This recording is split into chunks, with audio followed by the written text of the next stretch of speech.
తెలుసుకునే ప్రయత్నం చేద్దాం. అందరికీ నమస్కారం అండి. మారే గారు, ముందుగా ఎందుకంటే ఇష్యూ లేవనెత్తారు, చాలా ఇష్యూస్ జరుగుతూ ఉన్నాయి. అధికార పార్టీ యొక్క వైఫల్యాలను ఎండగడుతూ మీ కార్యక్రమాలు మీరు చేసుకుంటూ వెళ్తూ ఉన్నారు.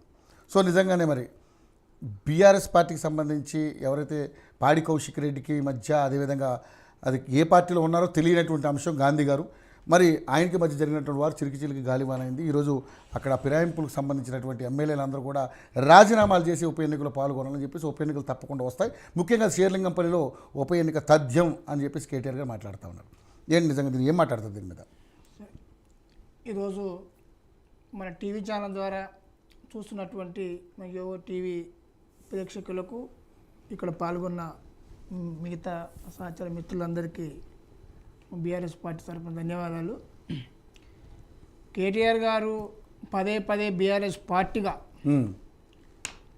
ఫిరాయింపు చేసినటువంటి ఎమ్మెల్యేల అంశాలు కానీ, రేవంత్ రెడ్డి గారు ఎలక్షన్లో మాకంటే మెరుగైన సంక్షేమ పథకాలు, బీఆర్ఎస్ పార్టీ కంటే మెరుగైనటువంటి అనేక కార్యక్రమాలు చేస్తామని ప్రజలకు వాగ్దానాలు ఇచ్చి, వాగ్దానాలు ఏది అమలు చేయకుండా ఈ ఎమ్మెల్యేలను మా వైపు నుంచి వాళ్ళ వైపు తీసుకోవడము, ప్రజా సంక్షేమం మొత్తం కుంటువేయడము, 9 నెలలు దాటిపోయినా పూర్తి స్థాయిలో ఇలా క్యాబినెట్ విస్తరణ చేయలేదు రేవంత్ రెడ్డి గారు. అంటే తన వైఫల్యం తన క్లియర్గా కనిపిస్తుంది ప్రజలకు కానీ మా పార్టీకి కానీ. మేము ప్రధాన ప్రతిపక్షంగా మేము మొన్నటిదాకా అధికారంలో 10 ఏళ్ళు ఉన్నోళ్ళం కనుక నువ్వు చేసిన తప్పులు ఎత్తి చూపి ప్రజలకు జరుగుతున్నటువంటి నష్టాలను ప్రస్తావించి తిరిగి మేము ప్రజల పక్షాన కొట్లాడాల్సిన అవసరం బీఆర్ఎస్ పార్టీకి ఉంది, కేసీఆర్ గారికి ఉంది. కనుకనే మేము ఇవాళ ప్రజల దగ్గరికి వెళ్ళి వాళ్ళ సమస్యల మీద మాట్లాడడం జరుగుతుంది. ఓకే, మనం ఇప్పుడు హైదరాబాద్లో జరుగుతున్నటువంటి ఈ హైడ్రామా అంతా మనం చూస్తున్నాం. నిజానికి నేను ఫస్ట్ ఎన్కన్వెన్షన్ కూల్చివేతలో భాగంగా మీలాంటి మరో ఛానల్ నన్ను ఇట్లా లైవ్లో పాల్గొంటే నేను ఆ రోజే చెప్పిన, అంటే ఇవాళ మాట్లాడుతున్న పెద్ద లీడర్లు కనుక దాన్ని ఎక్కువ ఫోకస్ చేస్తారు. కానీ నేను ఆ రోజే 3-4 అంశాలు క్లియర్గా మాట్లాడినా.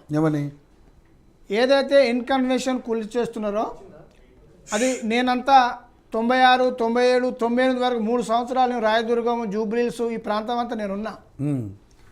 కళ్ళారా చూసిన వ్యక్తిగా నిజానికి చెరువు అది కూల్చేసిన పద్ధతులనే మిగతా ఏదైతే చెరువులను ఆక్రమించారని చెప్పి మీరు చెప్తున్నారో, నేను ఉదాహరణకు ఆ రోజు నక్లెస్ రోడ్డు ఉన్నటువంటి ఎంవి ప్రసాద్ సినిమా థియేటర్ కానీ, అదేవిధంగా చెరువులను అనేకంగా ఆక్రమించినటువంటి బిల్డర్స్ కానీ ఇతరులు కానీ, అవి చట్టబద్ధంలో ఏమున్నాయి? నిజానికి చెరువులలో ఆక్రమించే పద్ధతి ఎట్లుంటుందంటే, పక్కన ఒక రిజిస్ట్రేషన్ ల్యాండ్ 1 ఎకరమో 2 ఎకరాల్లో కొంటారు, అందులో 5-6 ఎకరాలు 10 ఎకరాలు ప్రభుత్వ భూమిని కబ్జా చేస్తారు. మీ నిజాయితీగా ఇంతవరకు చేస్తే ఓకే. కానీ ఆ వంకతోటి పేద ప్రజలు ఎవరైతే నివాసం ఉంటున్నారో, ఇలా మనం చూస్తున్నాం, వాళ్ళ ఇండ్లు కూలగొట్టడము, గుడిసెలు కూలగొట్టడము, ఇదంతా ఒక నిరుపేదలు. అక్కడ సరే ఆ ల్యాండ్ ఇప్పుడు ఏవి రంగనాథ్ గారు మాకు బాగా పరిచయం కూడా. ఆయన ట్రాఫిక్ అడిషనల్ కమిషనర్గా చేసిండు, హైదరాబాద్లో డీసీపీగా చేసిండు, మన హైదరాబాద్ చుట్టుపక్కల నల్గొండ, వరంగల్కు కమిషనర్గా, ఎస్పీగా చేసిండు. ఆయన కమిట్మెంట్ మనిషి, దాంట్లో ఏం దాపరికం లేదు. కమిషనర్ గారు ఏవి రంగనాథ్ గారు ప్రభుత్వం ఏదన్నా ఆయనకు పని అప్ప చెప్తే దాన్ని శుద్ధశుద్ధం పనిచేస్తాడు, దాంట్లో ఎలాంటి డౌట్ లేదు. ప్రభుత్వం చెప్పింది అతను చేస్తుండు. కానీ ఇక్కడ ఇంకొక లాజిక్ చట్టబద్ధం కూడా మనం గమనించాల్సిన అవసరం ఉంది. నోటీసులేమో జిహెచ్ఎంసీ పేరుతోటి కొందరికి ఇవ్వడం జరుగుతుంది, కూలగొట్టే బాధ్యత ఏమో ఏవి రంగనాథ్ హైడ్రా పేరుతో తీసుకుంటుండు. అంటే ఒక ప్రభుత్వము 2 చట్టబద్ధంగా లేనని అర్థమవుతుంది. ఏదైతే వర్క్ చేస్తారో ఈ 2 చట్టబద్ధత కాదు. నిజానికి చేయాల్సిన పని ఎవరు? జిహెచ్ఎంసీ. ఓకే. రెండోది, ఈ పర్మిషన్లు ఇచ్చింది ఎవరు? ఇప్పుడు ఇక్కడ మనం అనేక మంది, నేను ఇంటర్వ్యూలు చాలా ఛానళ్ళ ద్వారా చూసిన, స్వయాన రేవంత్ రెడ్డి గారు అన్నే మేము రాయదుర్గం చెరువు, ఈ ప్రాంతంలో అమర్నాథ్ సొసైటీ, ఇక్కడ అయ్యప్ప సొసైటీ, ఈ జూబ్లీస్ రాయదుర్గం ప్రాంతంలో కానీ ఇంకితర ప్రాంతంలో కానీ మేము అప్పుడెప్పుడో కాంగ్రెస్ హయాంలో గతంలో చెన్నారెడ్డి పేర్లు కావచ్చు, చంద్రబాబు నాయుడు పీరియడ్లో కావచ్చు, మేము సొసైటీ ద్వారా ఇదంతా మేము కొనుగోలు చేసుకొని చట్టబద్ధంగా పర్మిషన్లతోటే మేము ఈ ఇల్లు కట్టుకున్నాం అంటుండు. మరి దీని బాధ్యులు ఎవరు? ప్రభుత్వం నియమించినటువంటి చట్టబద్ధ అధికారే కదా. మరి ఎంతమంది అధికారులను మీరు జైలుకు పంపిర్రు? ఎంతమంది అధికారులు మీరు బేడీలు వేసి? హైడ్రా గురించి మనం నెక్స్ట్ రౌండ్లో మాట్లాడదాం. అసలు నిజంగా ఉప ఎన్నిక రావడానికి గల కారణాలు ఏంటి? ఏ రకంగా మీరు ఉప ఎన్నిక వస్తుందని అంత గంటాపదంగా చెప్తా ఉన్నారు? ఉప ఎన్నిక మనము పార్టీగా మేము కోర్టుకు వెళ్ళినాం. కోర్టు ఇచ్చిన స్టేట్ ప్రకారంగా మనం ఇలా స్పీకర్ దగ్గరకు వచ్చింది. ఓకే, స్పీకర్ గారు ఏం ఆదేశాలు ఇస్తారనేది మేము పార్టీగా మేము ఎదురు చూస్తున్నాం. ఇప్పుడు మీరు ఏదైతే 6 నెలలు 3 నెలల లోపు ఒక పార్టీ మీద గెలిచి, ఒక గుర్తు మీద గెలిచి మరో పార్టీలో పోయినా చట్టబద్ధంగా కోర్టు ద్వారా వాళ్ళ పదవి పోతుంది. ఓకే, పోతుంది కనుకనే ఉప ఎన్నిక వస్తుంది. ఇప్పుడు ఆయన అనుకున్నది ఏంది? ఇప్పుడు మా లెక్క అప్పుడైనా విలీనం చేసే ప్రయత్నం ఒకటి చేయబోయిండు, అది సక్సెస్ కాలే కనుకనే ఇప్పుడు ఆ పార్టీ వాళ్ళు చెప్తున్నారు. మనం మీడియా ద్వారా మనం కూడా చూస్తున్నాం. ఏమని చెప్తున్నారు? ఇప్పుడు మొన్న ఏదైతే ఇప్పుడు కూకటిపల్లి ఎమ్మెల్యే గారు గొడవ విషయంలో శ్రీధర్ బాబు గారు ఒక ప్రెస్ మీటింగ్ కాదు సభలనే మాట్లాడిండు. ఇద్దరు టీఆర్ఎస్ వాళ్ళు కొట్టుకుంటే అది మా బాధ్యత ఎట్లయితుంది? కూకటిపల్లి గాంధీ గారు మా పార్టీ కాదు అని చెప్పేమో స్వయాన ఒక క్యాబినెట్ ఒక ఉన్నత స్థాయి మంత్రి అన్నాడు. తెల్లారే మరో వేదిక మీద ముఖ్యమంత్రి గారు ఇంకా పిసిసి ప్రెసిడెంట్ కూడా అతనే ఉన్నాడు మొన్నటి వరకు. అతను వేదిక మీద మా వాళ్ళ తెరువు వస్తే ఊకుంటామా? ఈపి చింతపండు చేస్తాం, తరిమి కొట్టిరు మా వాళ్ళు, మా తెరువు వస్తే ఎందుకు ఊకుంటావు అన్నాడు. అంటే మీ పార్టీ 2 భాగాలుగా మాట్లాడుతున్నారు. అంటే ఇప్పుడు మీకు ఏం భయం పట్టుకుంది? ఒక పక్కనేమో నీకు మిమ్మల్ని కోర్టు చట్టం వెంటబడుతుంది, ఓ పక్కనేమో తీసుకున్న వీళ్ళని ఏం చేయాలని చెప్పి ఇంకో పక్క భయం పెడుతుంది, ఒక పక్కనేమో ప్రజల నుంచి పూర్తి స్థాయిలో వ్యతిరేకత ఉంది. ఇలా కాంగ్రెస్ పార్టీ చేసిన హామీలు ఏంది, అమలు చేస్తున్న విధానం ఏంది అనేది ప్రజల నుంచి పూర్తి స్థాయిలో వ్యతిరేకత వచ్చింది. ఈ రెండింటి కారణం ఎట్లా బయటపడాలో అర్థం కాక ఎక్కడ వేదిక మీద దొరుకుతుంది అక్కడ ఎవరికి సంబంధించింది వాళ్ళే మాట్లాడి వాళ్ళే ఇవాళ పతనమయ్యే పరిస్థితులకు ఉన్నారు.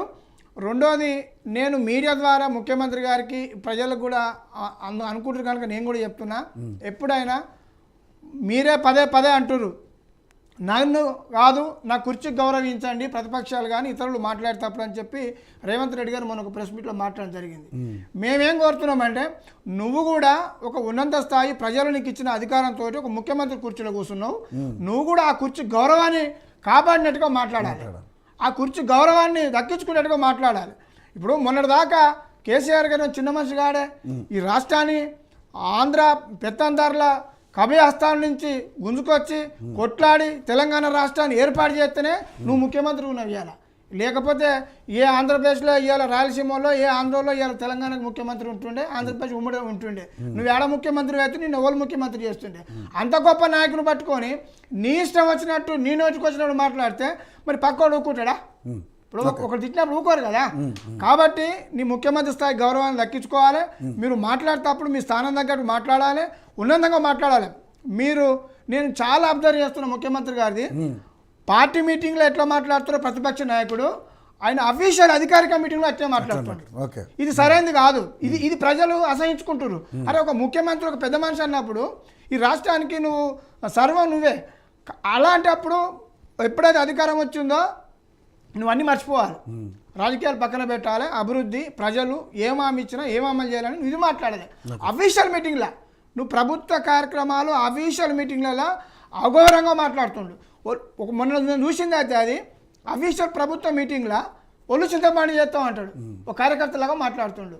అంటే నాకు అర్థమైంది ఏంటంటే, ఈ సందర్భంగా నేను చెప్పదలుచుకుంది మీ మీడియా ద్వారా ఆ పార్టీకి కానీ పార్టీ కార్యకర్తలకు కానీ ముఖ్యమంత్రికి అర్థం కావాల్సింది ఏంటంటే, ఆయన ఏమనుకుంటుండే, గతంలో ఆయన ప్రతిపక్ష నాయకుడిగా ఉన్నప్పుడు బీఆర్ఎస్ పార్టీ అధికారంలో ఉన్నప్పుడు నోరు బారేసుకొని అడగోలుగా మాట్లాడినా కాబట్టి నాకు అధికారం చేతికిచ్చిన ప్రజలు దీన్ని ఇలాగే కొనసాగితే నాదే కరెక్ట్ అనుకుంటున్నారు. మీరు మాట్లాడారు, అందరూ మాట్లాడారు, కాకపోతే అప్పుడు దీనికి మా సందర్భం వేరండి.